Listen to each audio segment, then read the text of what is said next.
Welcome back to another episode of the Colts Brawl. I am your host, Cody Felger. Your other host, Michael Terrazas. Michael, the NFL world now is a little bit slowed down as compared to how it's been the last few weeks. Man, how are you holding up here in quarantine with not a lot of news happening around the NFL at this time? I'm holding up, man. It's been good. I mean, you can never be disappointed in extra family time. You can never really be disappointed in that. When it comes to the NFL world, there was a sort of like a deadline to try and meet and see if for the NFL if they can reopen stuff, but that's now been pushed back. There's been a memo sent out to the team, to the NFL regarding all of this, and it's taking a longer process. I'm kind of a little nervous. The nervous is like as little as you can get it to there being no football this year. I'm not all that concerned yet. Hopefully by mid-June or so, hopefully we can have an answer. But overall, man, doing good. There's still some good things within the Colts world to talk about. Yeah, definitely. And amongst those, kind of our first talking point today. So both coordinators, Nick Sirianni, Matt Eberflus, offensive and defensive coordinators, they met with the media and they discussed a bunch of different things around their respected sides of the football. One thing that was interesting that was asked to Matt Eberflus and that he expounded upon was the whole idea of he emphasized closing out games and having, the Colts did not do that very well last year, and talking about how the Colts have to execute well and how the Colts, have to figure out ways to close out games. And one thing that he pointed to was definitely the pass rush. He feels like something that will really help this team is the addition of DeForest Buckner, which we'll get to in a little bit, amongst, some other pass rushers. He feels like that will help this unit excel in areas that it really faltered in last year. So I kind of want to go to this point here. What do you think went wrong, Michael, last year with sometimes with this Colts defense? Why they buckled in the fourth quarter? There's a lot of one possession games where they could have won and probably should have won, but ultimately did not come out victorious. And we saw, those little mistakes, those little things that you don't do right, they can come back and bite you in the butt. And you can sit there. It's the difference, honestly, between 9-7, 10-6, and 7-9, which is the Colts, missing out on the playoffs. And so, going back to that question, what do you think happened in 2019? And then what do you think, the Colts have done to hopefully help mend that and fix that in 2020? Well, I think Matt Eberflus hit it on the head. A pass rush it has to be there, especially with this defensive scheme. It has to. The pass rush was not there, mainly in the games that I watched, Tampa Bay, New Orleans, especially Jacksonville. I saw there was relatively little to no pass rush. There wasn't any. The opposing quarterback had no time just getting the ball out of his hands so quickly. It wasn't a problem for them. I think miscommunication, poor recognition on the defense, on the Colts side, what had a part to do with it. Execution, angles, all these X's and O's that go into football. Your position, false stepping, all these things. This is interesting because at the end of the year, I even sat there asking myself, what went wrong with this football team? They absolutely got beat up in the last 6-7 games of the season. The defense was getting wiped out. The defense was just being annihilated. And I kept trying to just figure out where. I saw poor technique, little to no rush, miscommunication. All of that had to do with it. Now you add in a couple of guys, you're hoping to, one thing that Matt Eberflus did mention was stamina. That's one of the biggest things that he misses about getting his hands on the guys this time of year, practicing, doing those situational drills, red zone drills, all that stuff. And that's one of the things he mentioned. Stamina in the fourth quarter, it goes a long way. That's why, it's big to get together, to go to the facility, work on your cardio, work on your stamina, your endurance, all of that. And right now, it's putting it to the test, but I have no doubt that strength and conditioning is getting a hold of that. Mm-hmm. Yeah, and also you got to throw in there the Colts did switch their defensive line coach. Mike Fair was the defensive line coach last year, and they let him go and replaced him with Brian Baker.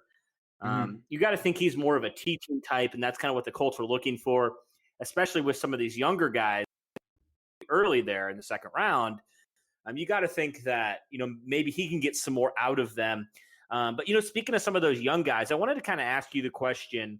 And Matt Eberflus, thought that with that, a guy like Kamoko Turi, if he can come back, we saw, how he really impacted the game when he was healthy last year, especially at the start of the season. I mean, you look at that Chargers game, that Kansas City game. I mean, he was playing out of his mind to start the season. Mm-hmm. How much do you think the addition, if Toure can come back fully healthy, how much of a boost do you think that'll be to this Colts pass rush?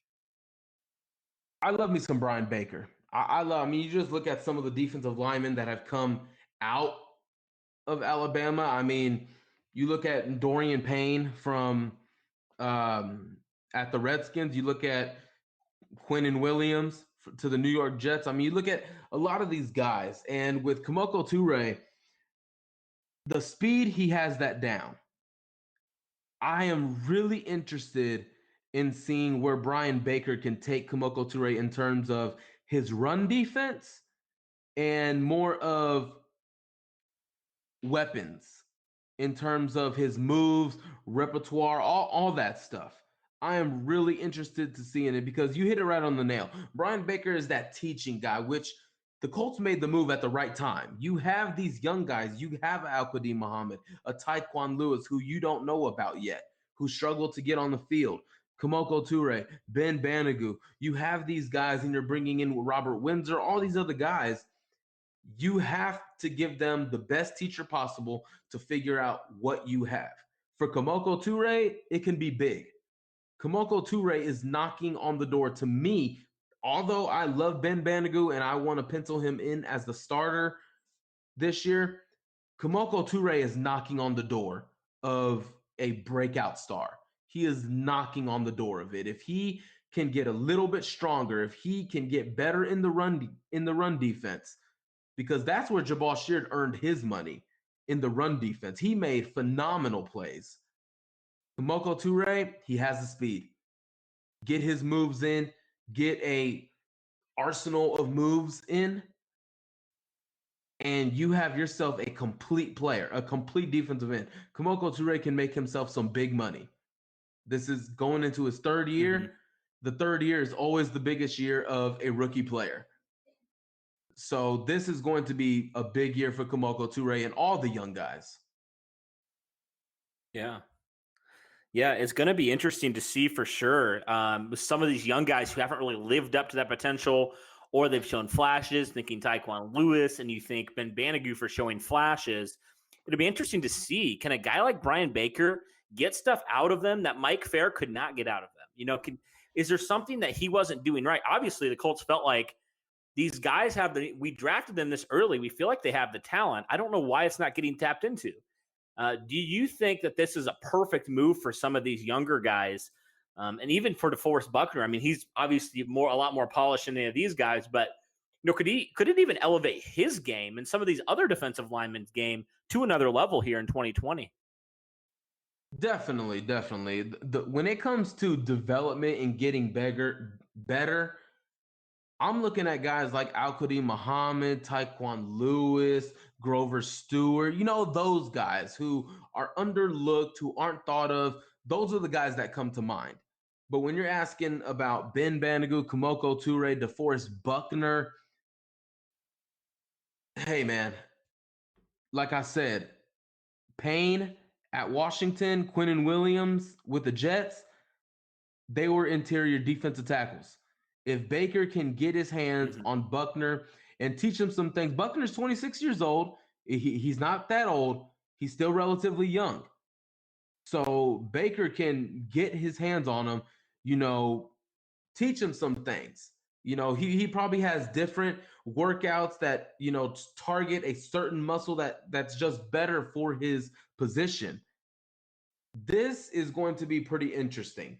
This is probably the one unit, if not the wide receiver unit, that I'm really looking forward to watching in training camp, because it almost needs to be a big year for either Kamoko Toure or Ben Bandigu or Taekwon Lewis, because he still was selected in the second round.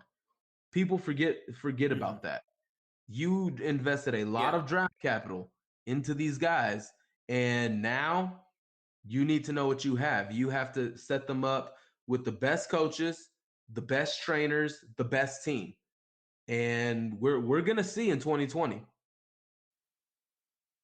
Yeah. Yeah, we certainly are. It's going to be certainly interesting, to see some of these younger guys. Yeah, and you're right. Like I think definitely it's going to be good for some of these interior guys. But one point that I think was really interesting when talking about, some of the weaknesses, going back to that real quick, man, Grover Stewart had 4 sacks last year from the one tech position. He had total, just him, more sacks than the entire 3 tech, everybody playing the 3 technique last year for the Colts. So if that doesn't tell you right there how non-productive that 3 technique was last year, man, and you get a guy like DeForest Buckner who has played at a Pro Bowl, all-pro level.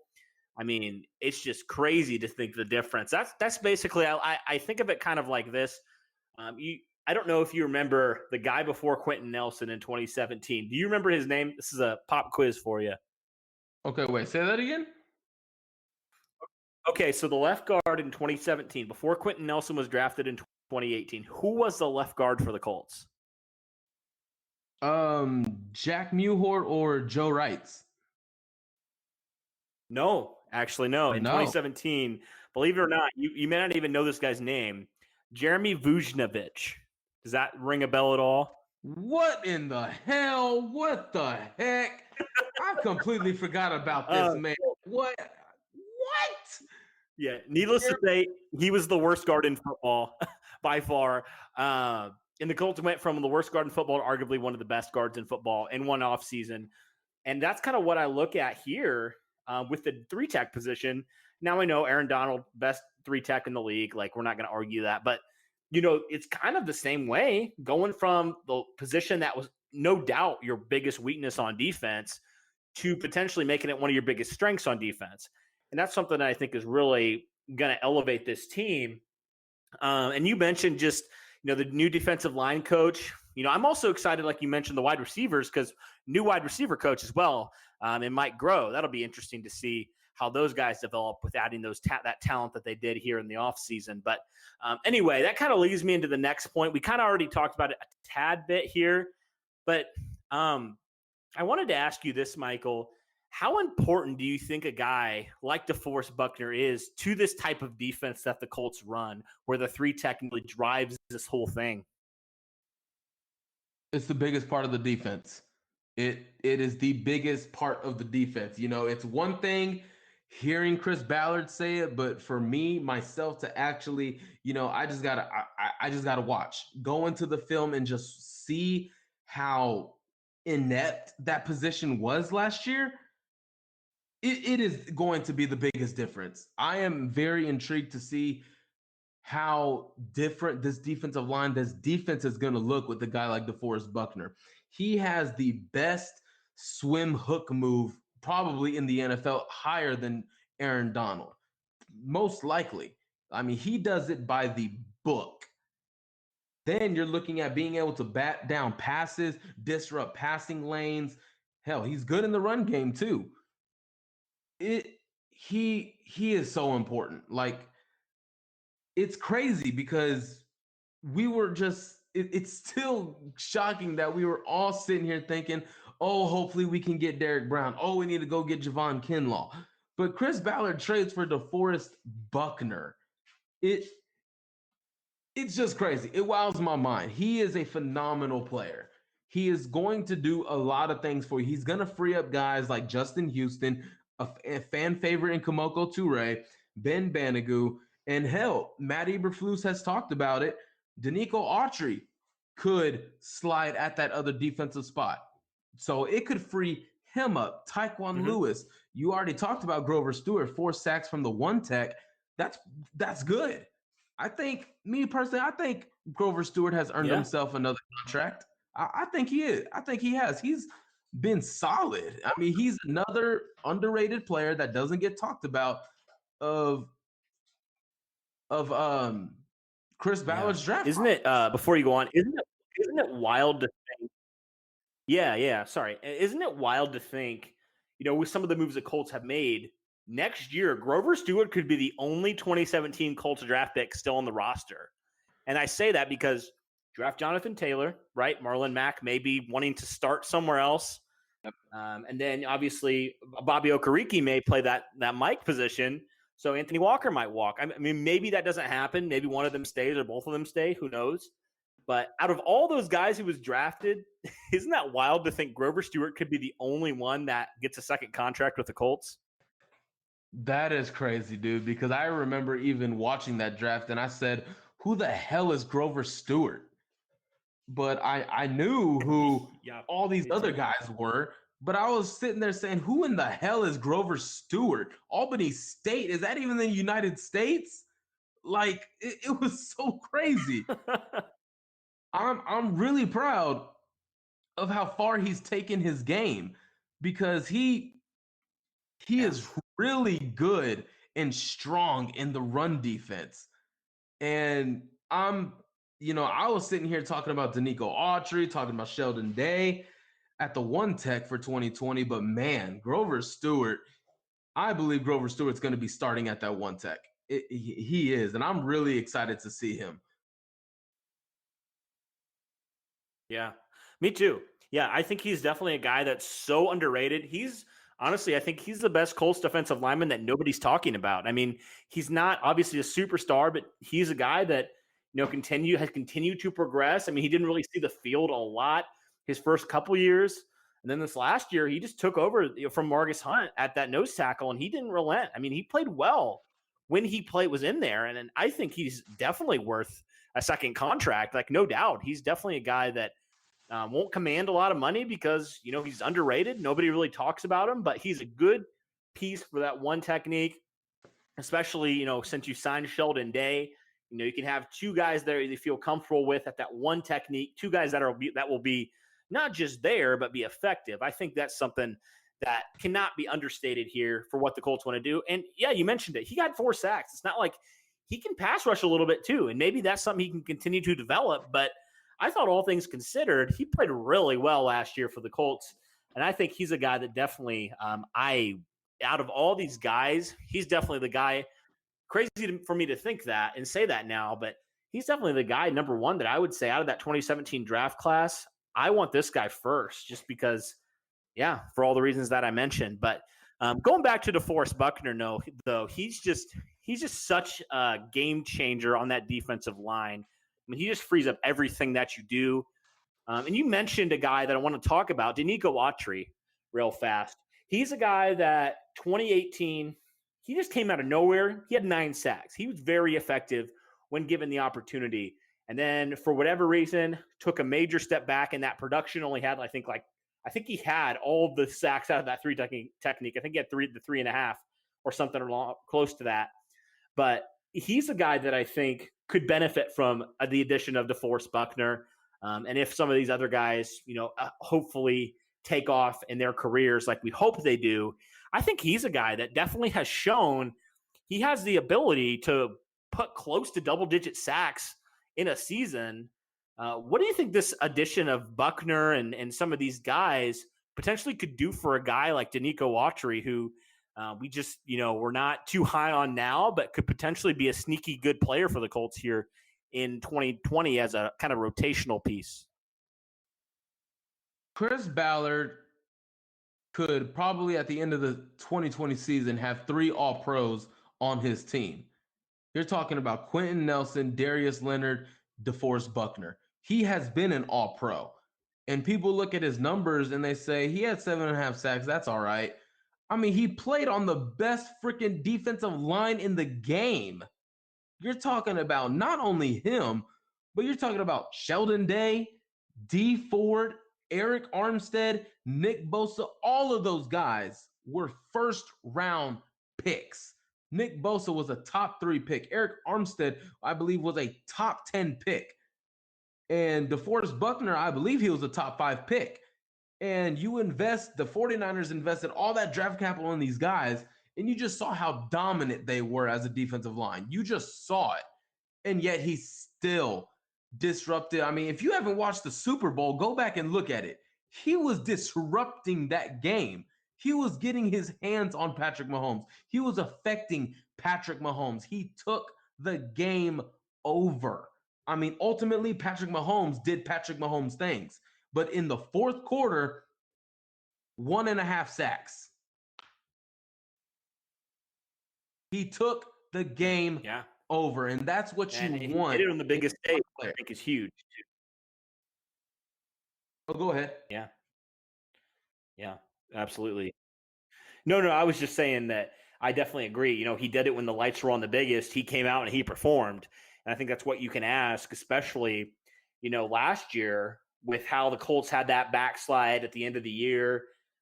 If you insert DeForest Buckner here, maybe that completely changes. And one play can change an entire season. And maybe something like that changes this season, changes the Colts from going, starting out 5-2 and then dropping to 7-9.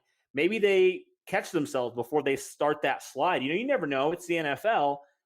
But, just stuff like that, those plays like that, forcing a turnover could completely change the trajectory of your team. And I think that can't be understated either, just how effective and how disruptive DeForest Buckner is. Every play, he's going to play his butt off. And I think this is going to be huge for some of these guys who you could argue maybe that some of these guys kind of, when that slide was happening, they didn't really hold each other accountable. Some guys just kind of just tried to do their thing, and it obviously didn't go well. And so, I definitely think that he's a guy that is going to hold people accountable, and he's also going to do his job and not be one of those guys who, like I mentioned, is going to do that. So, DeForest Buckner is certainly just, man, like just watching some of his stuff, man, it's just like, holy smokes, this guy is a monster in the interior.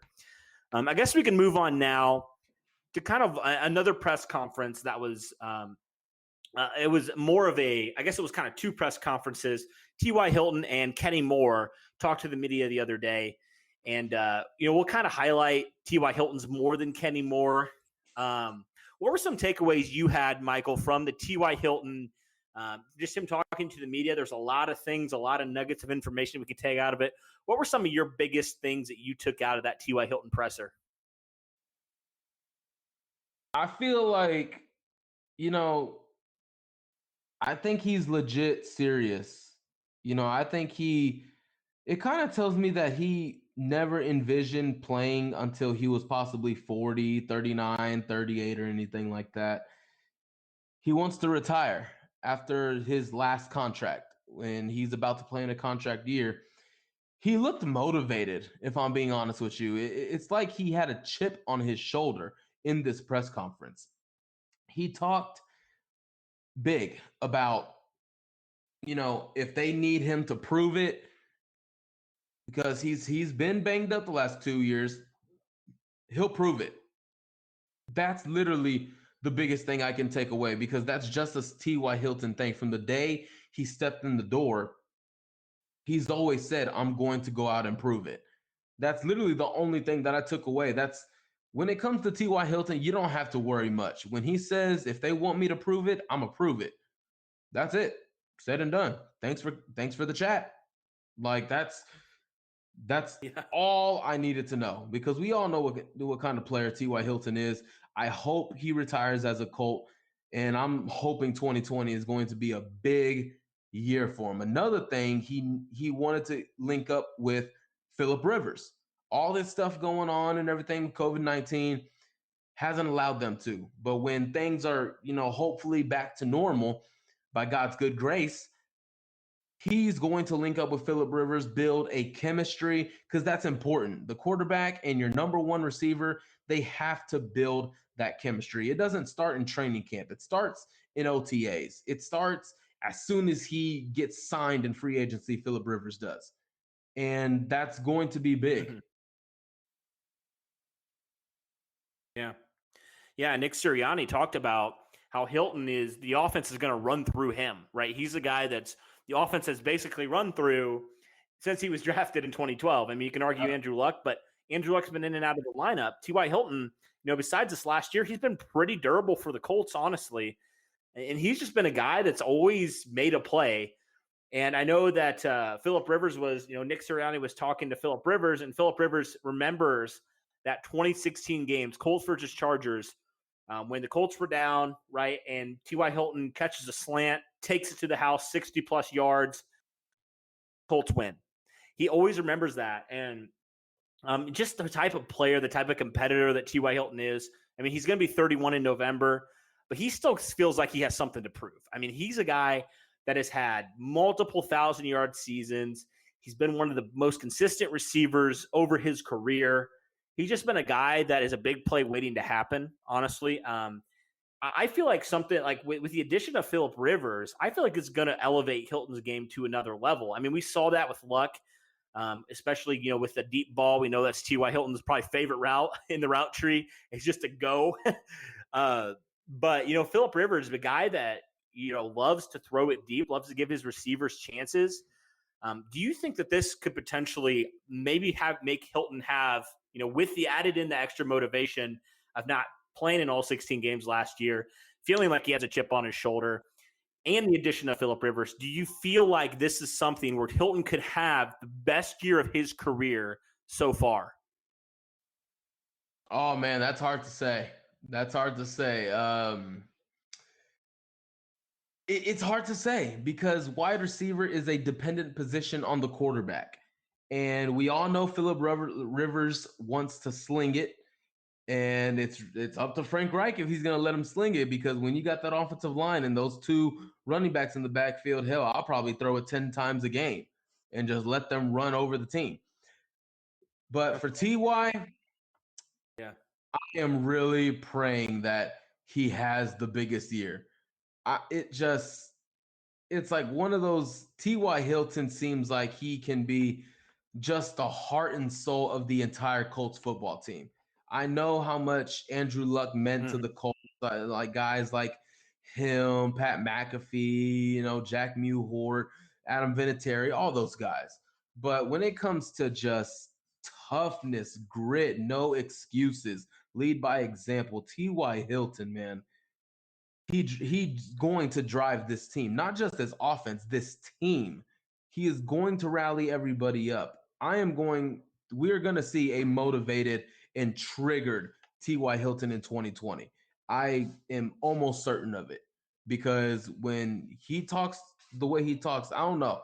It was something in that press conference just told me he's got a different look in his eye. He is motivated and he is ready to get going. He is ready for 2020 to start tomorrow, tonight. He's ready for it. So, in terms of having the biggest year of his career, hopefully it turns into a Super Bowl. Because if it does turn into a Super Bowl, you're potentially talking about T.Y. Hilton having a Hall of Fame career. You are. He's up there in the record books with the Colts greats like Marvin Harrison, Reggie Wayne. And if he can get a Super Bowl, man, oh man, I think he can be a Hall of Famer for sure. Yeah. And a couple interesting points here. The Colts are 1-9 without T.Y. Hilton. They've only won one game in the 10 games that T.Y. Hilton has not played. He missed 6 games last year. They were 1-5. So that just goes to show you T.Y. Hilton is so, so valuable to what the Colts do on offense. He has been ever since he was drafted, and now he is still to what the Colts want to do.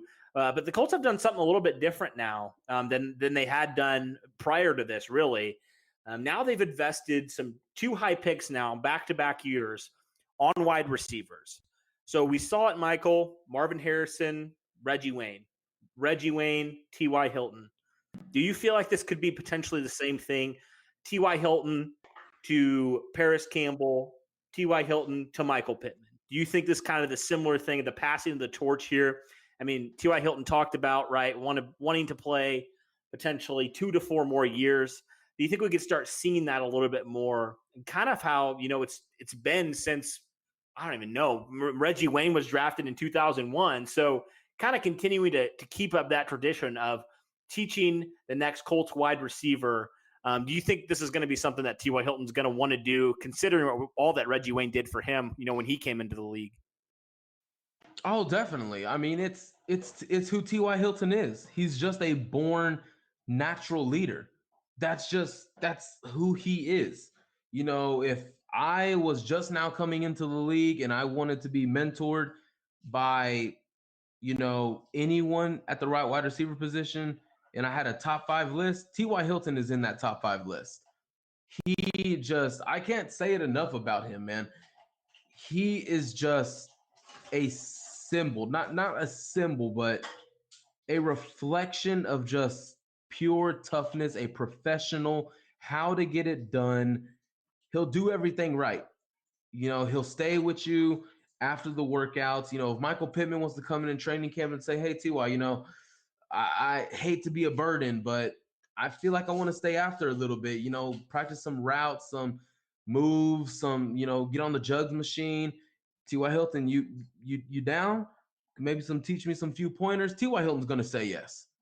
He is going to say yes. I don't think I'm not inside the doors like other people, but I can almost bet money on it that T.Y. Hilton has never said no to any receiver that came up to him and said, hey, can we practice? I don't think he's ever said no to that. And to be that mentor to Michael Pittman Jr., Paris Campbell, I mean, first off, you're teaching them how to be a pro, how to carry yourself as a Colt, and, maybe some T.Y. Hilton secrets on the field, because we all know T.Y. has a great feel for the field. He just knows how to get open. So it's definitely a pattern, Marvin teaching Reggie, teaching T.Y., T.Y. teaching Paris and Michael Pittman Jr., and, someone who I'm going to point out that we haven't talked about, look at the jump Zach Pascal's made through 2 years. I mean, he had 200 receiving yards in 2018, and in 2019, he had 600 with 5 touchdowns, almost 15 yards a catch. I mean, you look at the production that he's been doing, and I just talked about that on my podcast recently. I gave love to Zach Pascal, and I saw, the toughness he developed. He's become a better route runner. His hands, I saw more catching with his hands than his body. I mean, that right there just goes to show you how much work he's been putting in, and he's been working with T.Y. So Michael Pittman Jr. and Paris Campbell are in great hands.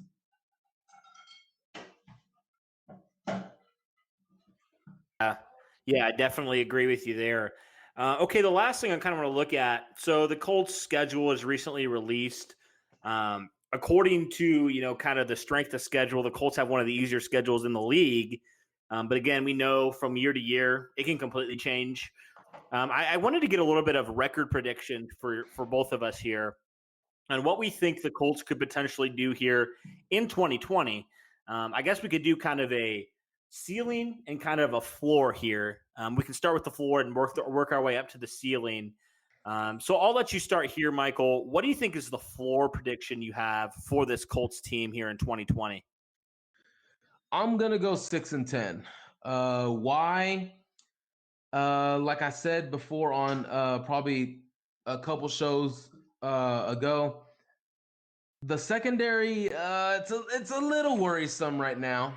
Hopefully that works out. And then Phillip Rivers has got to take care of the ball. He has to. I mean, we've been talking about it ever since he got signed. Protect the football. Don't turn it over. And then injuries. I mean, for some reason, injuries are always popular in Indianapolis. So in 2020, we have to break the curse. I don't know if someone has a voodoo doll on a horse or something and it's affecting the Colts, but we need to figure it out because injuries have got I know everyone's going to suffer injuries, but man, it's the Colts every year, man. Their injury report is as long as my arm. So they have to get it figured out. That's the floor. The ceiling, oh man, the ceiling, I gotta go divisional round of the playoffs. I want to say Super Bowl. I want to see AFC Championship. But divisional round is what I'm thinking right now. And do you want me to go ahead and give a prediction on the record? Yeah, go for it. Okay. So my record prediction right now in 2020, I'm gonna go with 9-7.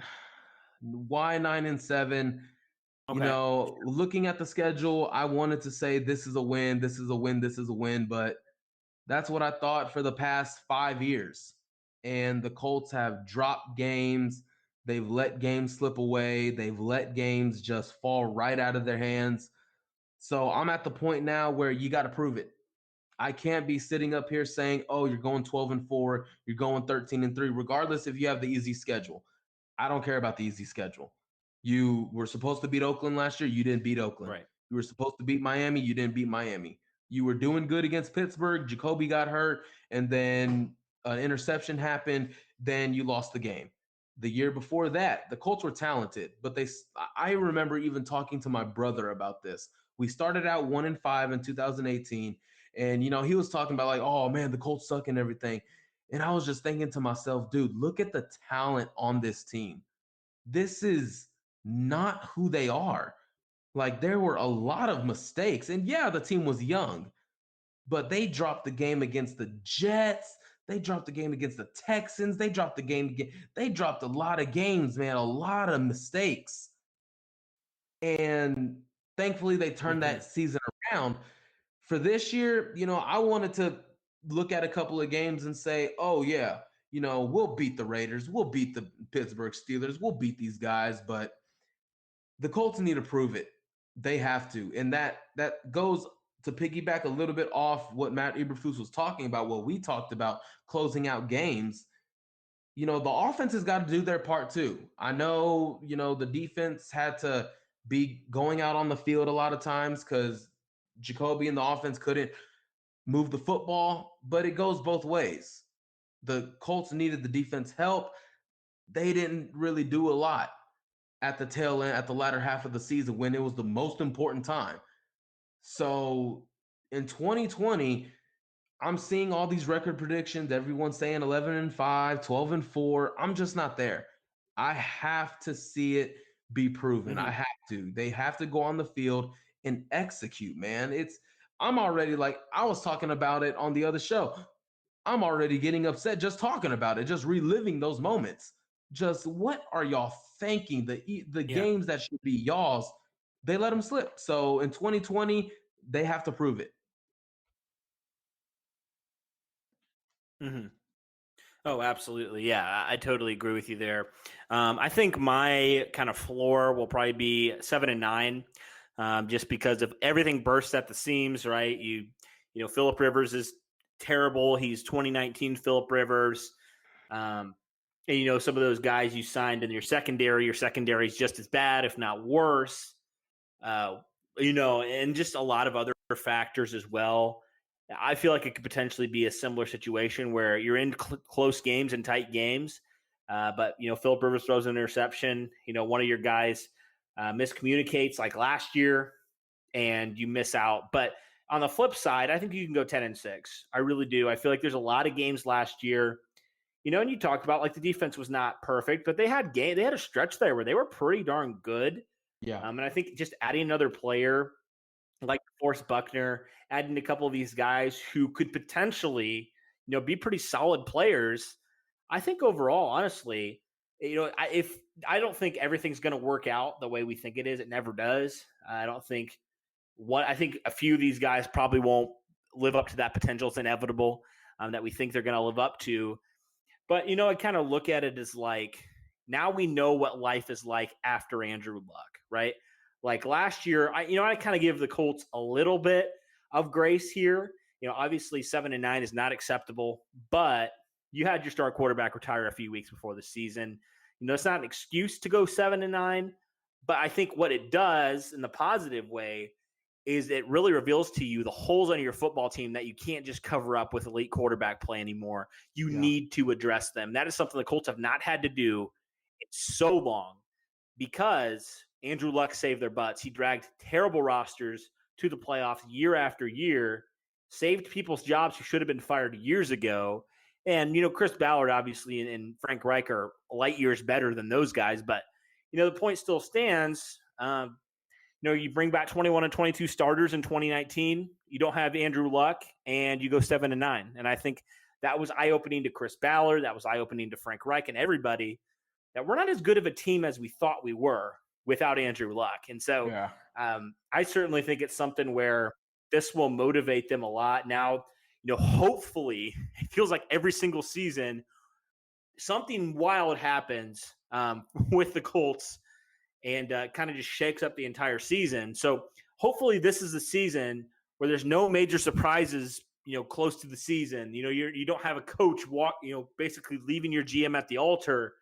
Hopefully this is a season where everything can kind of be smoother and Chris Ballard can kind of catch his breath a little bit and be like, okay, now I'm shaping the roster the way I want to shape it. And doing what I want to do on defense and on offense. And so, overall, I think 10-6 is probably the highest I'll go because inevitably there is going to be somebody who's not going to live up to what you signed them for. You can say we believe in this person, but at the end of the day, it's up to that player. And sometimes stuff happens. So, but overall, I'm probably right there with you. 9-7, 10-6 is probably where I'm gonna stick with. I'll probably go 10-6. Just because I do feel like this team, they have added a lot of pieces. And I think a lot of pieces that in those tight games would put them over the top now, especially with, Phillip Rivers, adding another receiver. That passing game was so bad last year. I mean, it was so atrocious. And now you add a couple guys that you think can help you out. You add another running back, so you have a better running game, even, building upon that 7th overall rushing attack last year. Now you have a good 1-2 punch. I just think it'll do wonders, for Phillip Rivers, and I think it'll do wonders just for this offense in general, and get you in some games and help you blow out some teams that you should blow out if all goes well. So, that's kind of where my prediction is going to lie there for the Colts here in 2020. Did you have anything else, Michael, before we wrap this one up? That's all the points that I had for this podcast. Not really, man. The only thing I wanted to say to back off a little bit what you're talking about, Andrew Luck can't, cover all the holes. I mean, you just look at that roster from the year we made the AFC Championship game. I mean, look at that roster, man. I can't even remember the starting defense. I mean, who was it? Eric Walden, Trent Cole,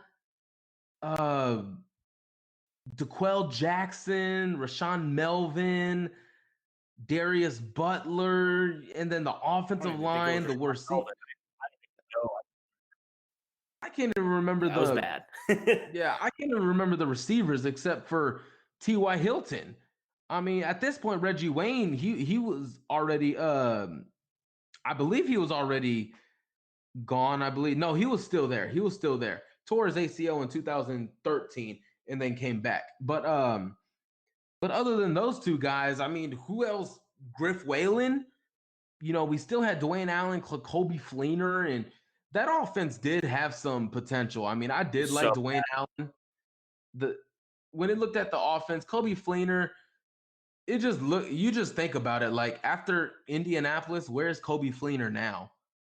Like Andrew Luck took and elevated so many guys, man. He elevated a lot of guys. Can't forget Vic Ballard, not Chris Ballard, Vic Ballard.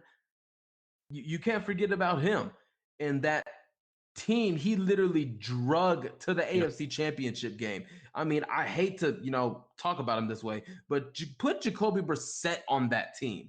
Is he taking them to the AFC Championship game? No, I mean, it's probably like 4-12, 3-13. No, it was just, man. But you can just look at this roster and compare we it. saw that. Yeah. We saw that in 2017. I mean, 4-12. I mean, it was bad. And Chris Ballard even added some talent, also a little bit of talent there. So yeah, it was not good at all. But yeah, totally just crazy that the rosters that Andrew Luck had to work with. But yeah, I think that'll do it for this episode. Some good discussion, definitely. And if you guys haven't watched the full conferences, I think they're all on YouTube on the Colts channel. So definitely check those out. But yeah, that'll do it for this podcast. For Michael and myself, thank you guys. Stay safe out there. And yeah, have a good one.